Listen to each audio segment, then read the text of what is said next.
I'm sure Bernie will address that because Bernie considers himself to be a junior partner that was heard in the Biden administration. Except Biden kind of it up. Biden is a progressive. Yes, Biden on labor was a more progressive administration than Barack Obama.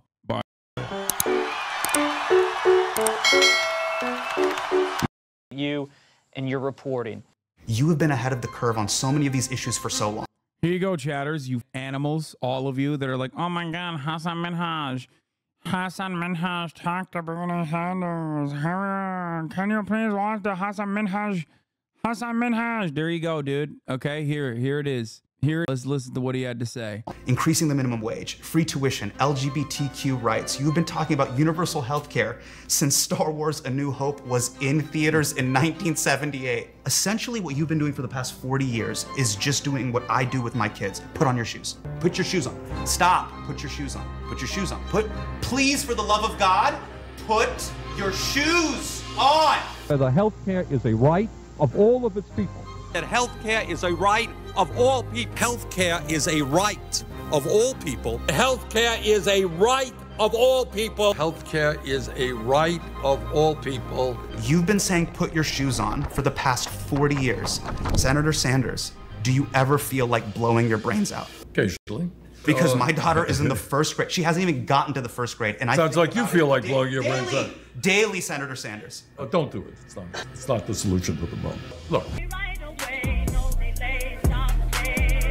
That was kind of funny. I'm not gonna lie. It was a good, strong start. He just straight up asked Bernie if he wants to himself, dude. That's insane. Have you seen the Palestinian man found in a Jew neighborhood in Belgium? Insane. What is this guy on right now?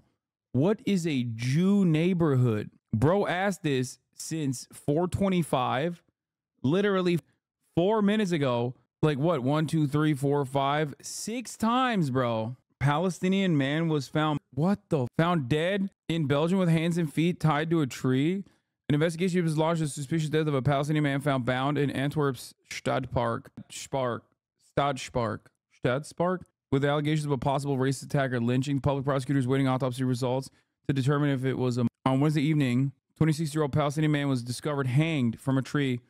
Oh, dude, it's a lynching for sure. It looks like a lynching. A man's hands and feet were bound. Police called it a suicide. His hands and feet were bound. The likelihood that this is a Jewish person that did this to a Palestinian person is incredibly low in comparison to this being a Nazi, by the way. Like, the highest likelihood of what happened here is that some rabid freak Nazi did this. Also, are there that many Jewish people in Belgium to begin with? This guy was talking about how it's a Jew neighborhood or whatever.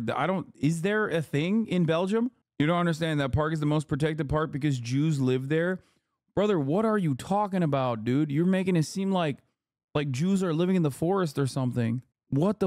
Despite the park being one of the most secure and heavily surveilled areas in Belgium, authorities have claimed no witnesses have come forward or been identified. This lack of evidence in such a monitored area has raised concerns and questions about the investigation's process. Authorities are under scrutiny as the community observers await further details on the case. The man was found by a father who was in the park with his daughter. The public prosecutor's office is currently analyzing autopsy results. Community is deeply concerned with allegations of a potential Islamophobic attack or lynching circulating.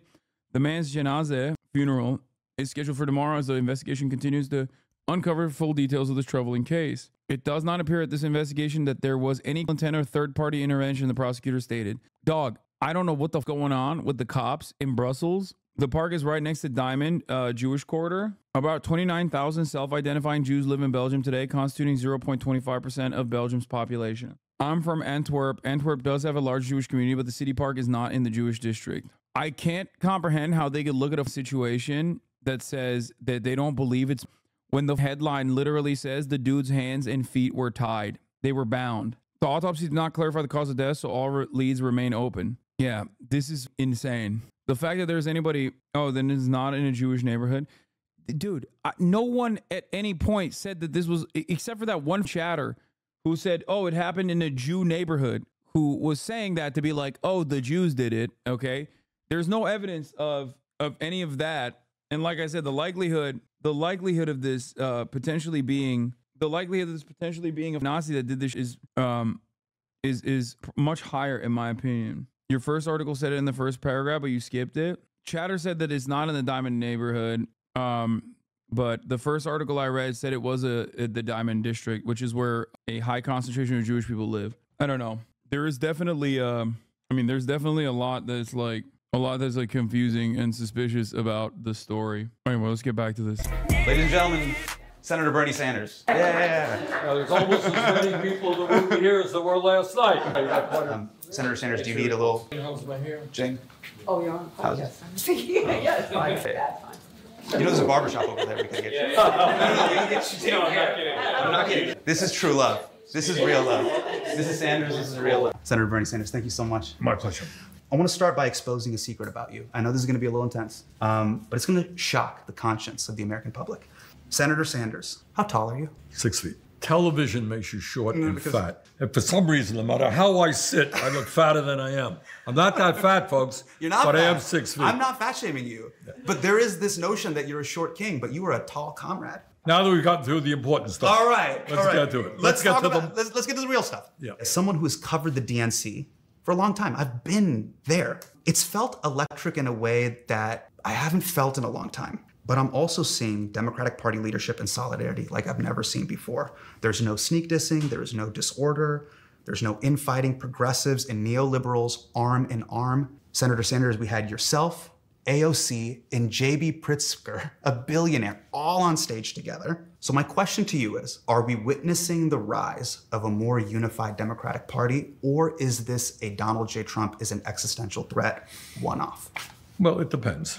I don't know that we know the answer to that. What I think we do know, which is clear, that Donald Trump is the most dangerous candidate in perhaps the history of this country. And it's not only... Bro, there's no, what are we talking about? If there's a unified party on that front, then it's just done. It's lost. There is no, it's just, there is no more progressive wing of the party. We've completely capitulated to the center. Because of his terrible positions on all of the issues that I'm sure your listeners and viewers are familiar with.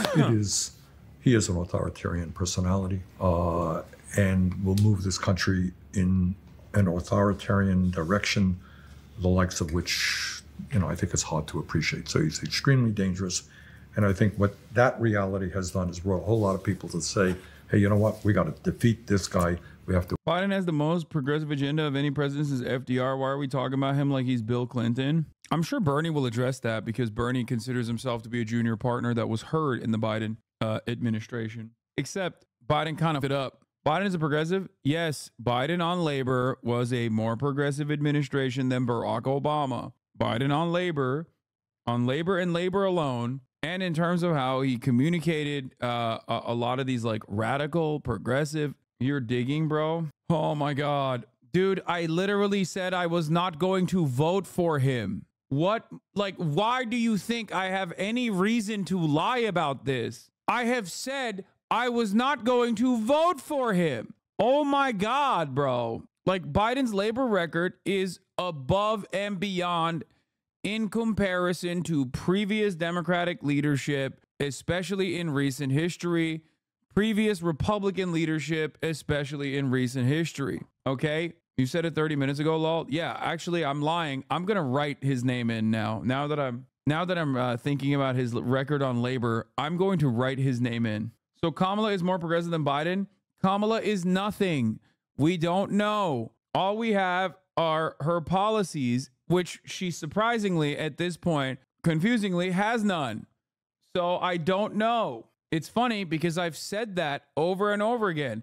I kept warning people. I was like, listen, 2019 is a different time. She, as a senator, said that, oh God, I was so careful from the jump too. You made striking if you're a rail worker illegal. Oh my God, every time, dude. There is no way that like every single time I talk about Biden's record on labor, there is like a new person who has not heard me speak on this a million times over. Like, that's crazy. RFK Jr. can still win if we vote for him. I agree. It's crazy every time. Every time I bring it up. We never stopped applying pressure. Hard fought success on rail sick days. June 20, 2023. After months of negotiations, the IBES Railroad members of 4 of the largest U.S. freight carriers finally have what they sought long, but many working people take for granted, paid sick days. And they, in this article, say that they're thankful to the Biden admin for playing the long game. And actually, without making a show of it, Joe Biden and members of the administration in the transportation and labor departments work continuously to get guaranteed paid sick days for all railroad workers. Now, it's not a lot. This is why like an arms embargo is so important to do immediately, by the way. Every day that passes another day where someone doesn't hear the reversal and walks right into the voting booth thinking Harris still doesn't support an arms embargo, even if she comes out in favor of it. Exactly. But I don't think people understand that. That's why I'm saying, like, you need to immediately hit this on partisan lines. You need to immediately hit this on partisan lines. He still stripped their negotiating power away by removing their ability to strike. I agree. But also, I still refer back to the labor union in this instance. And if the labor unions are still happy about it, I'm not going to outflank them. Like, what are we talking about, dude? Oh, do you understand? It's like when chatters come in here and go, dude, we actually shouldn't even be pushing for a ceasefire. We should be pushing for the complete dissolution of the apartheid state. And it's like, I agree with you, but like, how the fuck am I going to sit here and outflank on this? You know what I mean? Like, what are we talking about? Getting your demands met without striking is better than striking? No, that's not true. Because if there was a strike, it would have literally crippled the American economy entirely. It would have destroyed everything, which is why the fear of a strike alone should have gotten the railroads to actually capitulate to the demands. Because when the railroad workers unions strike, like, it's not just like, oh, I'm not getting my Amazon order. Like, it's everything. Okay. People don't get clean water. Okay. Like, these guys are carrying chemicals across the nation on railroads that are the chemicals responsible for cleaning your water, like having access to clean water supply. They're carrying medication. It would never happen for that reason. That's why some of these like essential parts of the American labor force are unjustifiably locked into these like completely anti-union, completely anti-labor, anti-union rules. That's the chatter's point, though, which is organized labor uses strikes as an unfortunate last resort. No. In this circumstance, they were looking for 14 paid sick leave days, and they got 4, I think, if I'm not mistaken. And I suspect they would have gotten 14, and also other additional demands that they had made. They will let Kamala and Tim to the administration, and we go from there. Are progressives and liberals, in your opinion, because of this existential threat, finally learning how to work together? Because that's a complicated question. I think what you're having is the idea of coalition politics is something that we're not familiar with in the United States. It exists in Europe all over the place. Mm-hmm. It did recently in France, as you may be familiar with. Right. There was a threat of a right-wing movement, Le Pen, similar to Trumpism, and the left, including moderates and center-left, further left people came together and said, we can't allow this to happen in France. So right now we are united in an honest way to defeat Donald Trump. But do not minimize the differences that exist between progressives and corporate Democrats. In your speech at the convention, you said that you wanted a ceasefire. We must end this horrific and bring home the hostages and demand an immediate ceasefire. Huge applause break moment in the United Center. It was pretty amazing. Everyone cheered. It really was a moment. But I want to talk about that word ceasefire. It means something very different for different people. The meaning of that word seems to be changing in real time. Senator Sanders, what is your definition of the word ceasefire? If you allow me, let me back it up a little bit, sure, and I'll please. get there. Okay. And it's just walking us through. Yeah. That's a great question, by the way. It's correct. The Democratic Party, if you follow Adam Johnson, formerly of Fair Media, he talks about this quite a bit. He's written about this on, I believe, The Nation as well, where the definition of the ceasefire is something that the Democratic Party basically changed. When they say they're looking for a ceasefire, they mean something different, right? When the public says we want a ceasefire, they want a cessation of hostilities completely.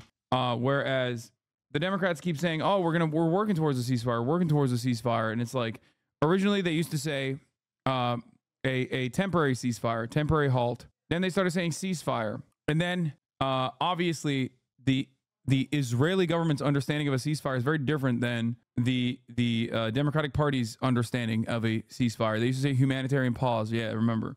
Yeah. Okay. Let's go through with what happened. On October 7th, which is an organization, invaded Israel and 1,200 innocent men, women, and children, took 200 hostages. They are an organization. Bad news, guys. Israel responded as any government would respond to an attack like that. Israel had the right to defend itself. But what has happened since then is, rather than just go after the organization, what Israel, under an extreme right-wing government led by Benjamin Netanyahu, who has in his cabinet people to the right of him who are out and out anti-Palestinian, no ifs, buts, about. So this is the cabinet. What they have done is say, hey, we're going to go after the Palestinian people. And the carnage has been horrific. And I'm going to run this back. I'm sorry. I have to hear it again because I heard him go, organization invaded. Yeah, it's a terrorist organization that invaded Israel. Children, took 200 hostages. They are a terrorist organization. Bad news, guys. Israel responded as any government would respond to an attack like that. Israel had the right to defend itself. Boo! No, it doesn't. How can you be a humanitarian and a socialist for your entire life and say something that is patently false, objectively untrue? You are not on the campaign right now. You are simply talking to Hassan Minhaj. Okay? There is no reason for you to shelter unless this is like actually what you think. Okay? And this is actually what he thinks. He thinks Israel has a right to defend itself. Israel does not have a right to defend itself as a belligerent occupier over Palestinian occupied territories. That's just like, oh. What has happened since then is, rather than just go after a terrorist organization. Like this is, rather than just go after, which is a terrorist organization, is literally the justification that Israel uses. It's not like Israel saying, we are going to Palestinians. They're saying we're going after. Plenty of liberal Zionists also say Israel has a right to defend itself by going after. Like, it's silly. What Israel, under an extreme right-wing government led by Benjamin Netanyahu, who has in his cabinet people to the right of him who are out and out anti-Palestinian, no ifs, buts, about. So this is the cabinet where they. This is not, again, this is not,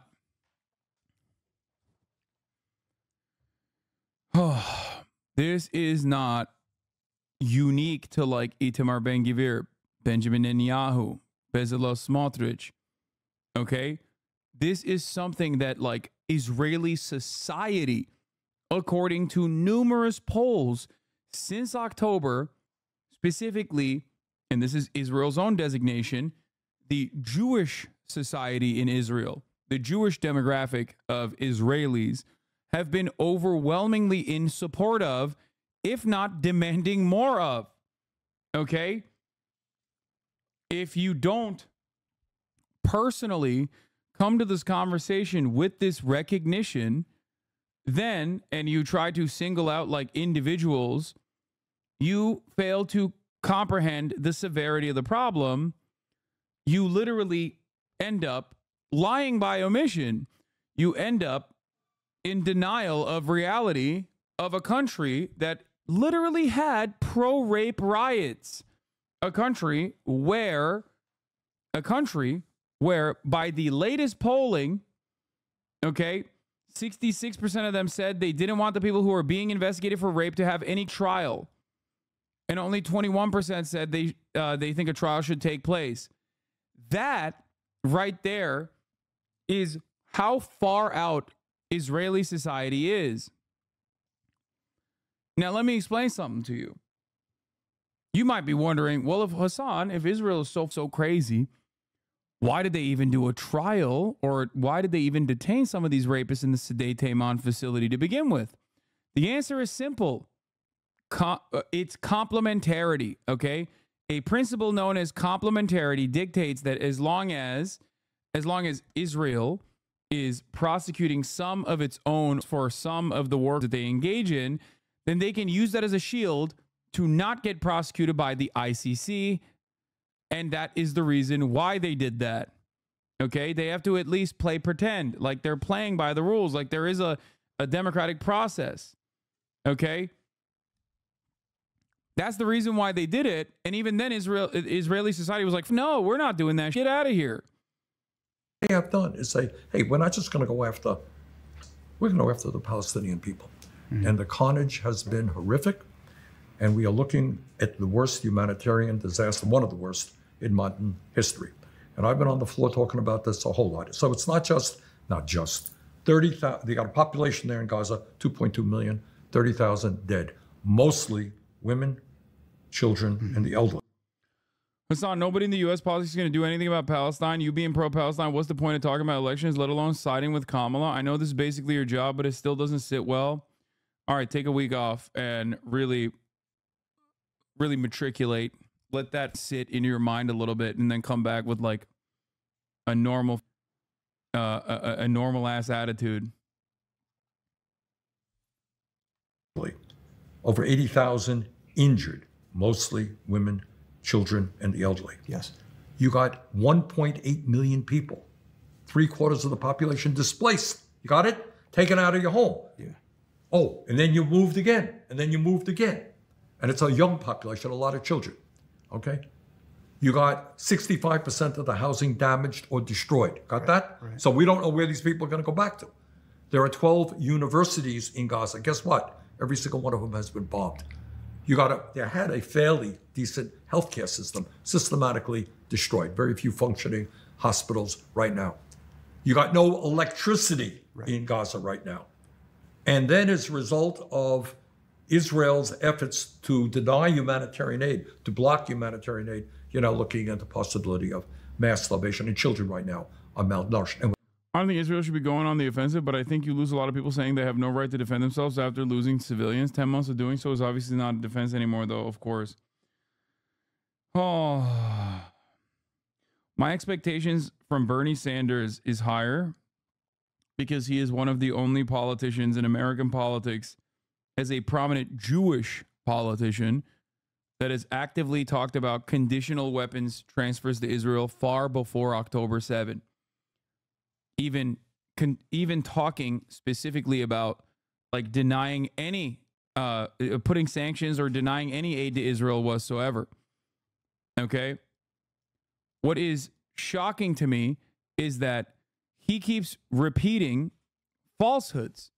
October 7 is the first time this ever happened. October 7 is when, a terrorist cell waged on Israel. This is an abject denial of reality. Okay. What do I mean by this? It is an abject denial of reality because it's not born out of like Jew hatred. Okay. Or born out of anger and resentment. It's born out of a genuine need for resistance against an apartheid regime. Okay.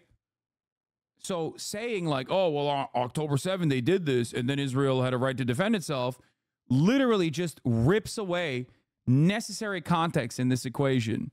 Okay. That's it. That's why I'm very frustrated, because the necessary context is 75 at that moment, 75 years of ethnic cleansing and apartheid. If you don't understand that, then yeah, you're like, whoa, why'd they do that? It was so neat on October 6th. It wasn't.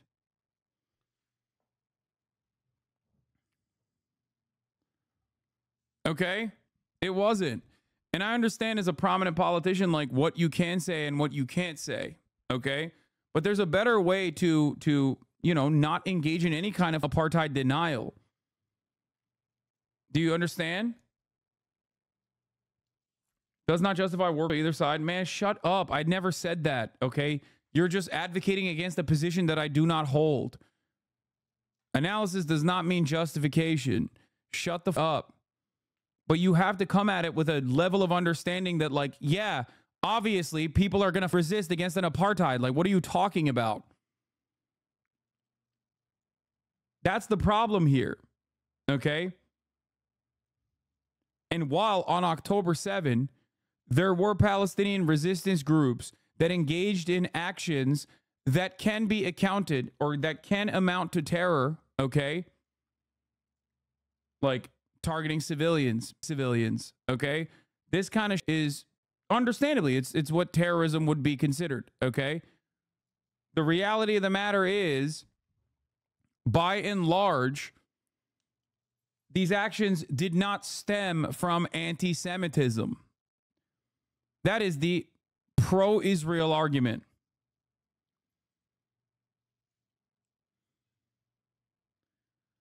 And none of that justifies Israel's retaliation reaction, and none of that justifies what Israel was doing before October 7.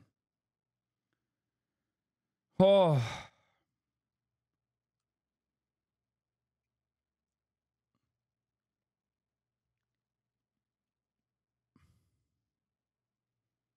Being a resistance group has to do with your reason for existence, not purity of action. Yes.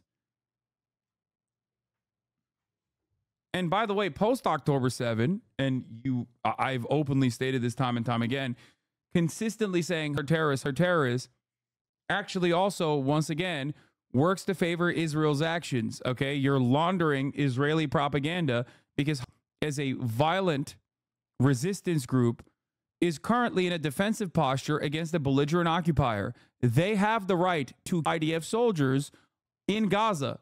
Okay, Israel, on the other hand, is in violation of international law when they're bombing Gaza. Do you understand? Same goes for the Jenin Brigade. The same principle applies if you want to look at it, not even from morality, but simply on international law, on the basis of international law. They have a right to defend themselves. That's it. That's literally it. I know that this sounds ridiculous because, you know, we have this idea that like we are infallible beings of good in the world and our allies are doing the same thing, but that is not the reality. When you're a child, malnourished, that's permanent. I mean, you may not necessarily die. It'll impact your... This tweet is labeled a terrorist. He's a militia leader in the West Bank, but the quote perfectly encapsulates what you're saying. I can't stay home waiting for a bulldozer to demolish the home over my head. No, I have to destroy the bulldozer before it gets to me. Yeah. Resistance will continue. Life and legacy of Mohammed Jabbar. If the enemy assassinates me, we will continue. The struggle does not end with one person. There are generations that rise to defend our rights. On July 26, 2024, Palestinian crowds rescued Abu Shuja from Tabat Governmental Hospital in Tulkarem after the Palestinian Authority security forces attempted to arrest him while he was being treated for injuries from an explosion during making. When the news emerged that Abu Shuja and possible others were besieged by PA security forces in the hospital. The point is, this is why people say the Palestinian Authority is an arm of Israeli security, which it is. That's how they operate. Let's get back to Bernie Sanders. I can't believe I just like went through so many different dude, there is no way that I went from 35,000 to 17,000. What the f going on, dude? Intellectual development. Anyway. So you got a horror show. Now, That's what wild. bothers me, I would hope that that bothers anybody. Of course. But what is even worse is a lot of this is being done with U.S. taxpayer dollars. So what I have is on from day one, and one of the few, is to say, you know what? Not another nickel to Netanyahu's extremist government to continue them against the Palestinian people. Our new position must be simple and straightforward. Not another nickel for the Netanyahu. So what you're saying is the October 7 attack was an unjustified terrorist attack, but Israel, first of all, that's not what I'm saying at all.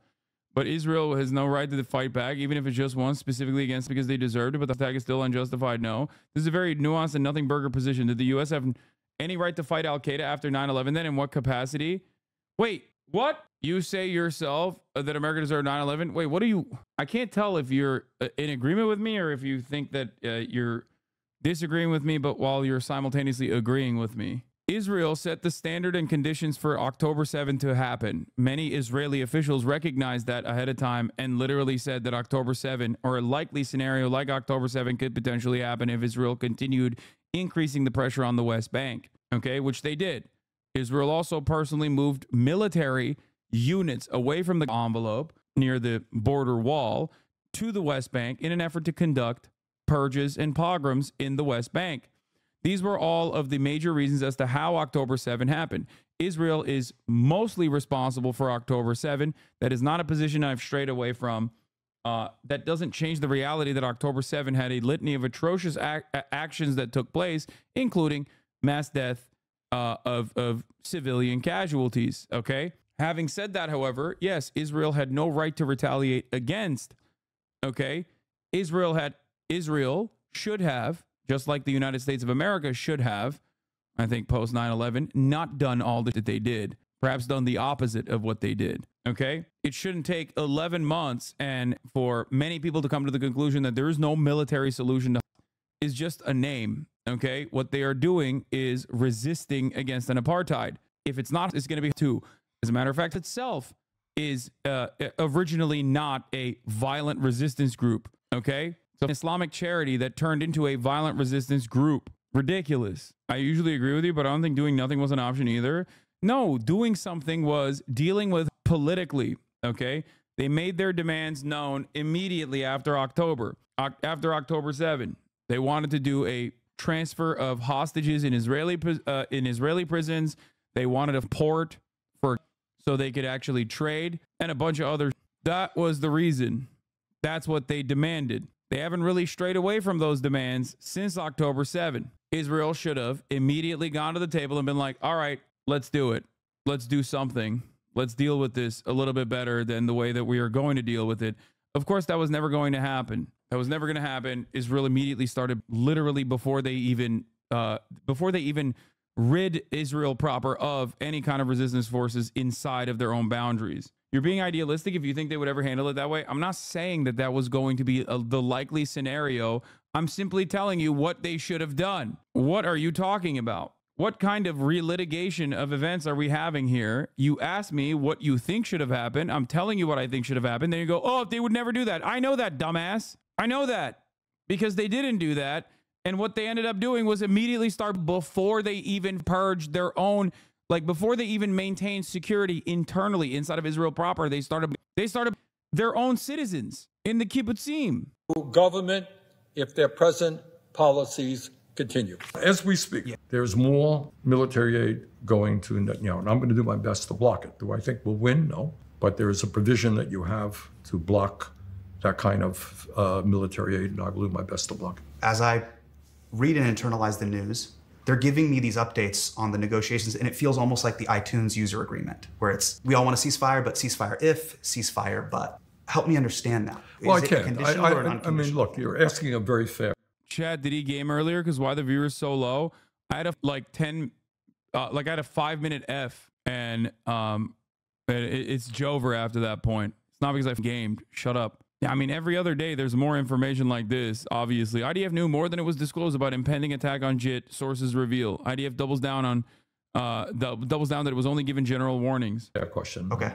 And it's just not, I have not been involved day-to-day Okay. ceasefire. I gotta go So watch it's a some good hands. question. Don't know the answer. All that I do know. Can you help me frame this? Well, sure. I mean, Blinken- look, Blinken if is framing- you're Hamas, right? What do you want? If you want a ceasefire, which I suspect they may want it, you want to protect your interests as best you can. Right. If you're Israel, you want to minimize or diminish to the degree you can. So I suspect within that framework, that's what these discussions are about. Do you feel the U.S. has a role as a neutral broker between these two sides? U.S. is not a neutral broker. U.S. is significantly supporting the Netanyahu government. Okay. Not neutral, but I think, and what we focus rightfully so on, but I hope everybody understands there's another part. There's the West Bank, where you're seeing unprecedented vigilantism against Palestinian landowners and homeowners as well. So look, the role that the United States can play is Israel has been dependent on U.S. financial support and military support for a long time. And what we have got to say to them, if you want another nickel, sorry, this is the way it's going to be. At the very least, there's going to be a Palestinian state. Palestinian people need their own political and economic, and we are not going to be providing you any more weapons so long as you are going to war against the Palestinian people. You're obviously in the Senate. Let's talk about the House. Back in April, there was a bill to approve billions in military aid for Israel that went through Congress. Out of the roughly 200 House Democrats, only 37 voted against military aid. So just so folks understand kind of the way the voting works, over 80% of House Democrats And were virtually good. all Republicans, I would imagine. Correct? Yeah. We're good on sending Yeah. aid. Okay. Yesterday, I was at the United Center. You say the word ceasefire, incredible applause break. So what I'm hearing at the convention is from the Democratic Party is yay ceasefire, and simultaneously from 80% of those members of Congress, I'm also hearing yay weapons. The convention is, thousands of people. It's a small number of people. Right. If you do polling today, I think if you ask a simple question and you say, do you think your taxpayer, American taxpayer dollars, should go to support the Netanyahu government and the continuation of the war? I suspect a pretty strong majority of Americans would say, no, I don't. And among Democrats, the numbers would be very high. So if your question is Congress, I think your question is, reflecting where the American people are at? Correct. The answer is no, they're not. Why is that? Well, it is the same answer that I would give you if you asked me, gee, how come every other major country on earth has health care as a human right and we don't? And polls show that the majority of the American people want health care as a human right. How come we don't tax billionaires? Here's a good question. What would the reaction been if the USA did nothing after 10/7? Even if we don't like it, Israel's a steadfast American ally. Can we literally just dish an ally like that? Wouldn't that be a horrible look? What was America supposed to do? I'm not calling for the continued support, but didn't they have to do something? Fuck no. On October 10, after meeting with Turkish Foreign Minister Hakan Fidan, Anthony Blinken literally called for restraint on Israel's actions, okay, in a tweet, and then immediately deleted it. They knew back then what the Israel was going to do, okay? Everybody with eyes with a brain knew exactly what Israel was about to do. You're out of your mind, dude. What do you mean, America? What the f is this? Oh, well, it would have been a bad look, dude. It would have been a real bad look if America didn't do nothing for Israel, dude. Yeah, totally. The optics, dude. What are you talking about? How about the real bad look? America can't even look like it can restrain its own attack dog in the goddamn region and keeps funneling endless weapons to its attack dog in the region, which is an objectively bloodthirsty, monstrous, NC-style, Nazi Germany style country at this point. What do you think is a bad look? Reasonable elder statesmen understanding exactly what Israel's going to do and then like trying to calm the tensions, or giving a bear hug to a Nazi demon like Netanyahu and then letting him run rampant in the region? Bad look. That's crazy. Trump is live. What do you, bro? I don't give a, I mean, Trump. Yeah. Bernie Sanders' position on it right now is that this is like a unique problem with Benjamin Netanyahu. That should be the position of like, I don't know, most of the Democratic Party at this point. Bernie should be far above that, openly saying this is an apartheid. It's ridiculous. It should not exist in the way that it does. Your favorite response? What is this? If you say America, why do you live in the USA? Hassan, can I link you an article? We're trying to start encampments and we would love your support. I am not sub. I can't do it. If you say America, how can you on the one, like it, that makes no sense. This person is literally going, I want to do encampments. Okay. Would love your support.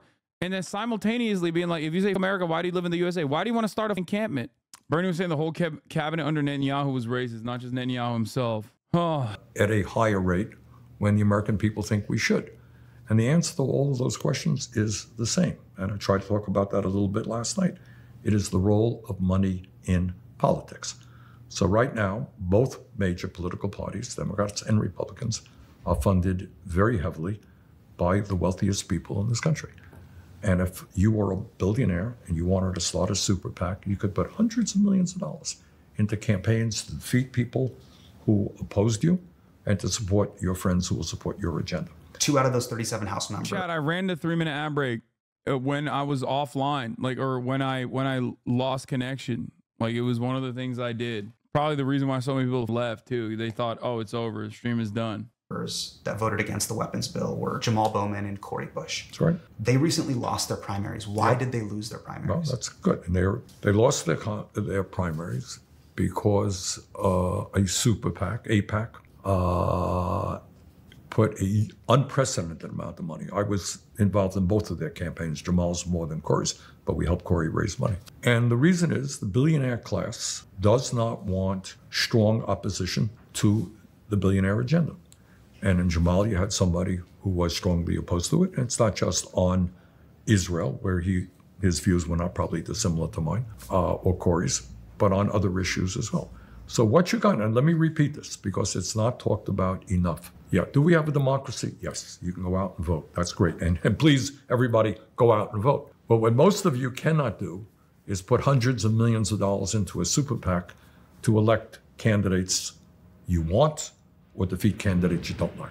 So there's a super PAC out there. They went after Jamal in an unprecedented way, defeated him. Went after Cori, defeated her. And that is the power of money in politics. And that is why it is absolutely imperative that we get rid of this disastrous Supreme Court decision on Citizens United and move to public funding of elections. Right. This is just money. Look, it is not complicated. If you are, this gentleman over here, probably not, you're a billionaire, and you didn't like Bernie Sanders, so you don't like Cory Bush, you don't like Jamal Bowman, you can start a super PAC, Friends of America, call it whatever you want. You could take out a check, put $500 million into that check, get a few of your friends to contribute, and you go after them, put ads on TV. That's legal. That's what Citizens United allows us to do. Nothing conspiratorial about it. That is the reality of American politics. I think Bernie's awareness of DMFI's Democratic Majority for Israel, chatter, for those of you who don't know, and steady support of Israel shows that this really is deeply ideological and not a political strategy. Yeah, I think so. I think there's definitely ideology at play here for a lot of people. I think it's just social conditioning for a lot of people. I think there's a generational difference for a lot of people. I think for Bernie Sanders, it's as close as you're going to get to like a radical position for his demographic. I mean, that's not entirely true. I mean, obviously there's people who are far more aggressive in their and far more reasonable, I would say. Aggressive, but also reasonable in terms of their criticism of Israel. Noam Chomsky comes to mind. Obviously, Norm Finkelstein comes to mind. Yeah, Gabor Mate, Jeremy Corbyn, Ilan Pape. There are plenty of people who have arrived at the correct position, but ultimately, I do sometimes think that Bernie Sanders has somewhat of an emotional investment. He has no problem with Israel as a state, but he hates the role it plays in American politics as he does with any moneyed special interest. Fair to say. I think that is no. I think he has a problem with Israel as a state. I don't think he has a problem. Saying that he has no problem with Israel as a state is false. I think he wants Israel to be a more tolerant state, a state that will like I don't think he has a.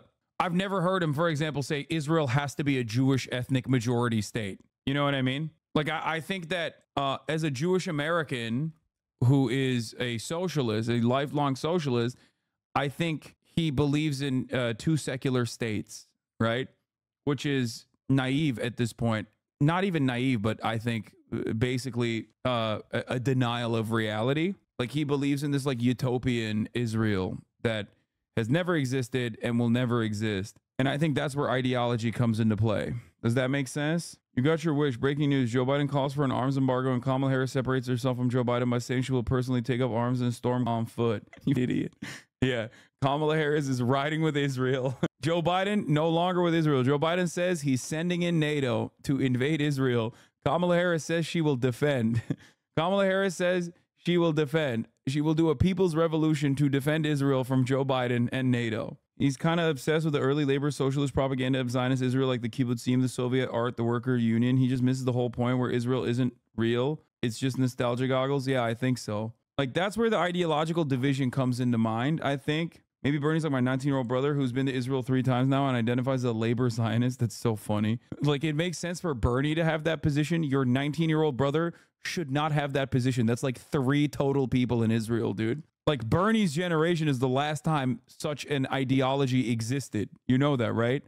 How the f does a 19-year-old arrive at that conclusion? Like it is an ancient ideology at this point. Labor Zionism is the most dead. That's so funny.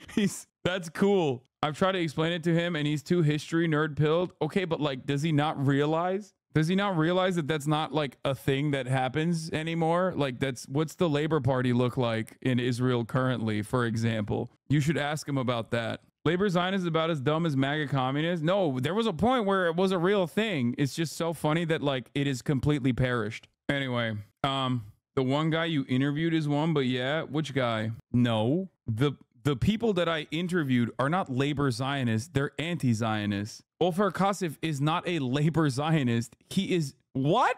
He's literally an anti. No, Ofer Kasif is not a labor Zionist, chat. What the?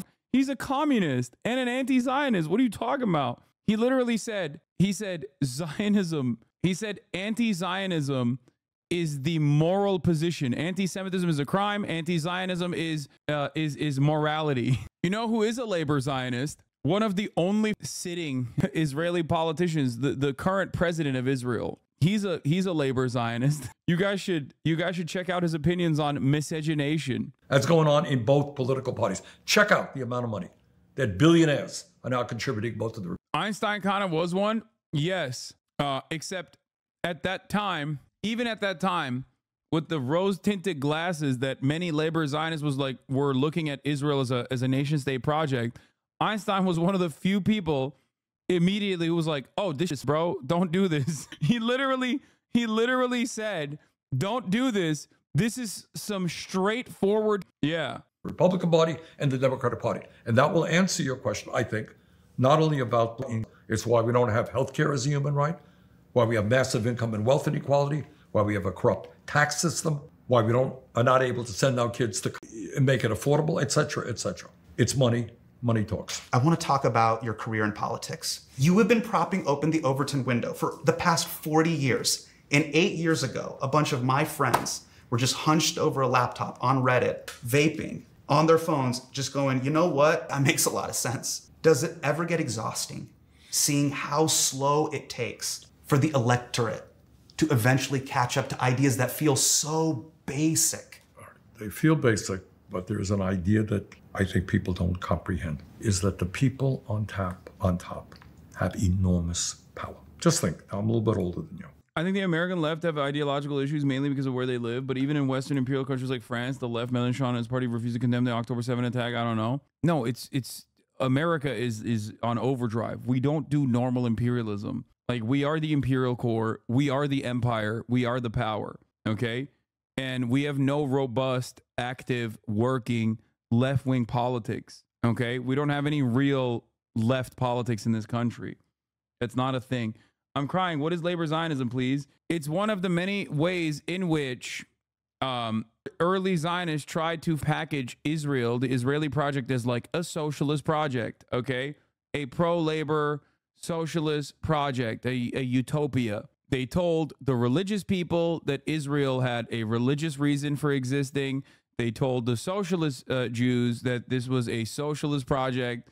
Basically, whoever wanted... The goal basically was to just get as many Jews as possible to what was going to become Israel. Okay, so that's it. They were like, "Oh, come on, we have kibbutz. Like, you can do a communal space where you can live your socialist life." Bernie Sanders did live in one of the kibbutzim. Actually, the USSR early on was also pro-Israel too, and at that point, especially with a lack of access to like immediate information, it was a little bit more understandable that people were personally invested in this project because they just didn't really know what it was about. But those who were paying close attention to it, like even Einstein himself. So if Einstein was a socialist and he was against this idea, what part made him call it? He wrote a letter. He was supposed to be the first president of Israel. He wrote a letter. I think it was on the New York Times at the time, where he basically said, labor Zionism seems like a good idea in theory, but the way that it's being practically applied is an ethno-state, and you can't have an ethno-state. That is, he was right. That's why it's funny, like when you think about it with today's lens, Einstein would be considered Einstein didn't believe in an Israeli state. He believed in Jews living in Palestine. So when I was a kid, people of your color, I couldn't drink at a water fountain in Mississippi. Okay. Yeah. Go to segregated schools. Yeah. Look, 1948, New York Times publishes letter by Einstein. Other Jews accusing Menachem Begin of lest America be fooled by post-independence rhetoric. The Herut party Begin led was closely akin to the parties, they wrote. On December 4th, 1948, the New York Times published a letter by a group of Jewish dignitaries, including Albert Einstein and the political theorist Hannah Arendt, protesting a visit to the United States by Menachem Begin and denouncing his Herut Freedom Party on the grounds that it was, as they wrote, a political party closely akin in its organization methods, political philosophy, social appeal to the end parties. For your information, Noam Chomsky was definitely pro-Israel in its inception. He also spent time at a kibbutz, but realized this dream came at the expense of Palestinians. Oh, yeah. There are plenty of people who originally were Zionists themselves. Gabor Mate is another example of this. Plenty of people, like, I mean, people who survived the Holocaust, you know what I mean? Of course, they were like, oh my God, this is so promising. This seems like a great idea. This seems like a great idea, okay? And then they were like, oh my God, it's not such a great idea. Are you bothered by the far right support for Palestine, by that people are blatantly, there are far more on the far right support for Israel than the far right fake support for Palestine. So those guys hate Muslims as well as hating Jews. As a matter of fact, the far right is more divided on Israel for that reason. They're like, oh, but they are Muslims though, and that's kind of sick. There's like, for every 3 that are like pro-Palestinian, but there are a ton more. There are hundreds more who are pro-Israel, and also thousands more, if not millions more. For the one Nicholas Fuentes, you have every evangelical Christian in the South sitting inside of a goddamn megachurch every Sunday thinking that Jews have horns and tails, while simultaneously saying, yeah, those horned Jews with their tails should go to the desert and live there so that Jesus Christ can come back to earth, fight the devil in Megiddo, and that we can get sucked into the heavens, and all of those Jewish people will then, of course, die in eternal damnation in hell because they didn't convert to evangelical Christianity. So, you know, you tell me what I think about the far right support for Palestine in that regard. I mean, those guys, and I on them regularly, the people that are like constantly trying to sneak in their sentiment. Like, imagine looking at it and being like, ooh, let me use my pet project. Let me try to focus people on what truly matters, okay? Hating random Jews. Great. Thanks. Like, the deeply unserious, pathetic losers. Ironic because, once again, Zionism is an ideology, and therefore, given that Zionism is an ideology, they hate that, like, Israel gets to do what they want to do here in the United States of America for white people, etc. It took God knows how long for people to stand up and fight against segregation, and it took a very long time. People died in the struggle. Can you explain why there are more Jews in New York than Israel itself? There aren't more Jews in New York than Israel itself. New York City, however, is you're mistaken. There aren't more Jews in New York than Israel itself. New York City, however, used to be the largest Jewish city. I believe Tel Aviv is now the largest Jewish city on the planet. Ultimately, America has, I believe, the same number of, America as a nation has the same number of Jewish people. Chatter is mistaken. U.S. has more Jews than Israel, but not New York by itself. Exactly. And that number is like pretty close too. If you count secular Jews, the U.S. and not just the state of New York has more Jews than Israel. Yes, of course we're counting secular Jews as well. And yes, the United States of America, not New York, but the United States of America has, I believe, more Jewish people than Israel. Yes. Which is why it's like ridiculous when Biden says, if it wasn't for Israel, not a single Jew would be safe. 7.2 million Jews live in Israel. 6 million Jews live in the United States, I believe. I think it's like 7 and 7. Not really. U.S. has 51% of the Jewish population. Those identifying as Jews above all else was estimated at 50.7 million. Israel hosts the largest core Jewish population in the world with 7.2 million, followed by the United States with 5.7 million. I mean, I thought it was like 6 and 6, and then the rest living in like Europe. And the percentage of eligible Jewish population that is living in each country. Oh, wait, what? Why does it say Israel is 30%? That's not true. I'm pretty sure it's 7 and 7. Anyway, not that it fucking matters. As a Jew, I'd rather people not keep count, to be honest. Yeah, it's ridiculous. But also, beyond that, what is really stupid about this conversation, once again, is that when Biden, who was presiding over the United States of America, American presidency, okay, is literally like the president of more Jews than Israel, okay, saying that without Israel there would be no safe place for Jews is a threat. It's including descendants in that figure. I believe that's why it says eligible. Oh, that can also miscount. I qualify for birthright and immigration, but I don't identify primarily Jewish in the USA. Core versus eligible, maybe eligible meaning those who will qualify for Israel birthright law. Wait, what? How does that make sense? Eligible for Aliyah? But like, that doesn't make sense. I don't understand. Okay, I'm done counting Jews, man. This seems weird. Okay, I'm done. It feels weird. It's a weird thing to do. Okay, other people did it. It didn't turn out good. Okay, it was very bad. We're done with that. They count Jewish people differently in different countries. Himbo moment.